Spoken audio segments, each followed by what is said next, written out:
As far as Liverpool are concerned, I mean, all the games of Liverpool were the greatest games because Liverpool's the greatest team.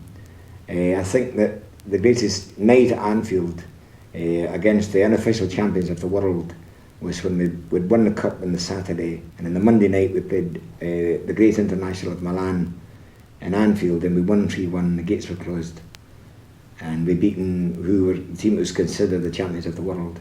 They'd won the European Cup and the South American Championship playoff, the club match, and we beat them 3-1 at Anfield. And I've never known such an atmosphere, because the cup had been brought out to Anfield for the first time. We were playing international at Milan with the great Herrera, Suarez, Facchetti, great players, Jair, Mazzoli. They were players, they roll, and we won 3-1, and we could have won 4-1 because we had a goal disallowed. I think that's the greatest, maybe that's the greatest game I've seen. I think I'd have to say that the Real thing at Hampden was a procession. This wasn't really a procession. This was a game we were pitting our wits against the elite, and we beat them. And the fact that the Liverpool won the cup, I think all told, that must go down as the greatest game I've ever seen after won the cup.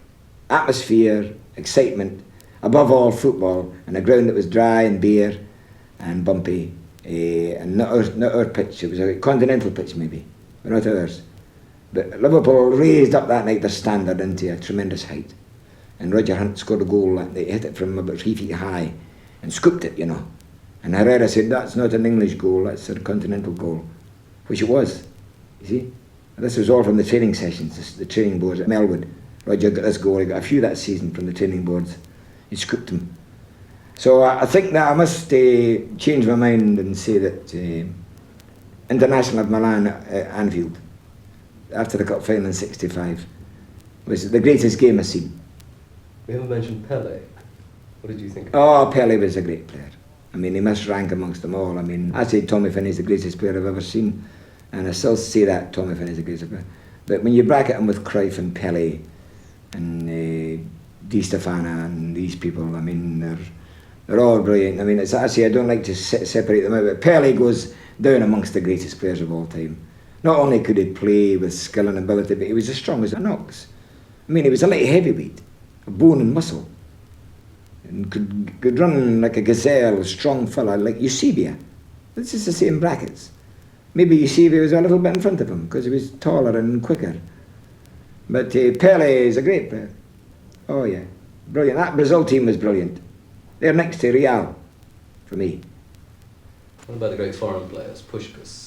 Oh, Puskás, yeah, well, I saw Puskás in '53 with Hungary. I was at the game. Luckily, I was glad I was there because I remember a ball, it was the markings on it. As he was hitting it, it was propelling, and as it was reaching its target, it was spinning like Jack Nicklaus had a golf ball, And they could see the ball had reversed itself, and I could see the markings on the ball. As it reached its point, it might have been Hedi Guti, but it was approaching its target, it was slowing down. Like Wolfie Mannion did once I was playing, and all the same thing. The ball, as it reached its target, it was slowing down, ready to control. So that Puskás to do that. Puskás, he came here with a Greek team to play Everton, and they trained at our training ground. And he was giving them a training session. He was giving the goalkeeper some practice. And I was there, and I think all the Greeks in Liverpool were there, incidentally, because I got invitation to have fish and chips with all of them for the rest of my life. And he put the ball in the 18-yard spot, in the centre of the 18 yards from goal, right in the centre. And he hit the ball with his left foot, a foot inside the post. He did it 12 times in succession. Hit the whole lot of them inside the post, a foot from the post. This is comparatively... He'd finished playing then. Yeah. So I don't know what he'd have done from 12 yards with a penalty. He lashed it just a few inches above the grass into the corner of the net, because I wanted to see him doing it, and he did it. Puskás, Hedi Guti could play. All the players could play. Real was possibly the greatest of all, of course. Well, that's the next question I was going to ask you. Yeah.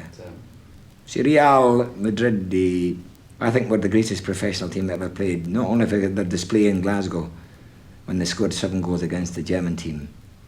I saw them at Old Trafford one night, in the European Cup. They'd won 3-0, I think, there, and they drew. We were winning 2-0 Old Trafford, and at the end of the game it was a draw. It was a pretty rough match. But they came back later and played a friendly, but really there's no friendlies when you play them. And Man United were marking man for man. And they beat Man United 5-1. And it wasn't Kento Copa Di Stefano, who was a magnificent man, and a big man incidentally, it was Di Stefano, big strong fella. Maybe there's nobody better than him. It was the players that you don't hear talked about. There was the centre-half from Uruguay, Santa Maria, jumped the height of the crossbar, at centre-back. Number 4, Real, a brilliant player. Nobody speaks about him at all. That night he was the one that caused all the damage at Old Trafford, Real. They took the markers out of the way, they were marking man for man. So Stefano and them took the markers out of the way and Real cut United to pieces. Not only could Copa play and Gento play and Puskas play, but the players that you don't mention, you don't hear them talking about Real, number 4, and Santa Maria. With Copa Gento, who could slice you apart, with pace and cleverness. In the modern football, they'll get 4-4-2 against them, of course. If there's any such thing as modern football, I don't think there's any such thing as modern football. Times adjust and things change, and sometimes there's no wingers, and then there's no centre backs. There's a shortage of all. There's always a shortage of a certain player.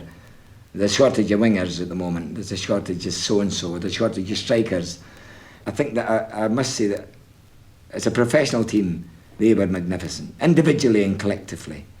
They could play it around in little rings if they wanted to play, all day long, the same as they can do now. They could, with the players that the teams are doing now at the back, building up at the back, they could do that up the front, outside the box, have a little game, and then have a shot at goal. So I would think Real was the best team that I've ever seen. Let's talk about the great Liverpool players. Who were the great Liverpool players? The Liverpool players. Talking about any other players is another story, but I don't like to put one in front of another, because for me, all my players were the best.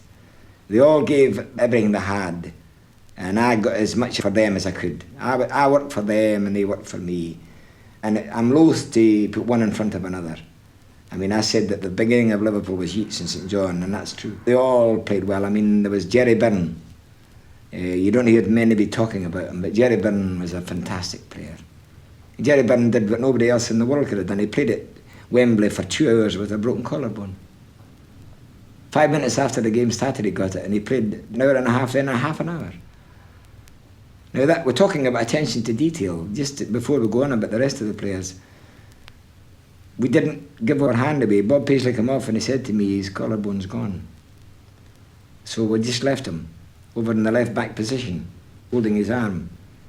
Nobody knew that he's bad Bob Paisley, and me, till half time, the rest of them knew.